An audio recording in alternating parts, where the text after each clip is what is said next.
Welcome to Spaceflight Daily for Tuesday the 28th of July 2026.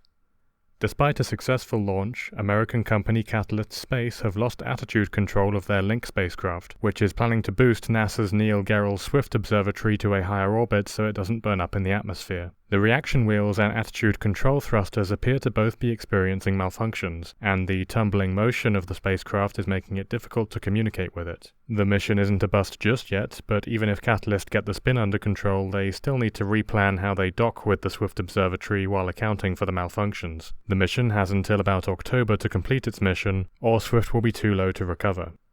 Another private company experiencing malfunctions today is German company Rocket Factory Augsburg. Their RFA-1 rocket has been stacked up on the launch pad at Saxe-Ford Spaceport in the Shetland Islands off the coast of Scotland since a week ago, but today the company announced that they will be destacking the rocket after encountering an unspecified issue with the vehicle during testing. The first attempt to launch RFA-1 back in 2024 ended with the first stage destroyed by fire during a static fire test, so they will be aiming to avoid that this time around, even if it means further delays. They're in a race with ISAR Aerospace's Spectrum rocket to launch the first private German orbital vehicle, and whichever wins that race will also mark the first non-Russian orbital launch from geographic Europe.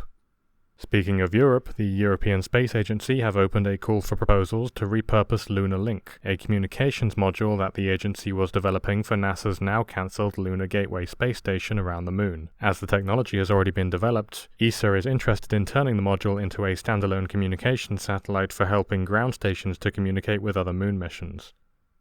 And in the International Space Station's daily blog post, NASA reports that the Expedition 75 crew carried out eye exams and exercise research today, as well as performing spacesuit tests ahead of the 3 spacewalks planned for August.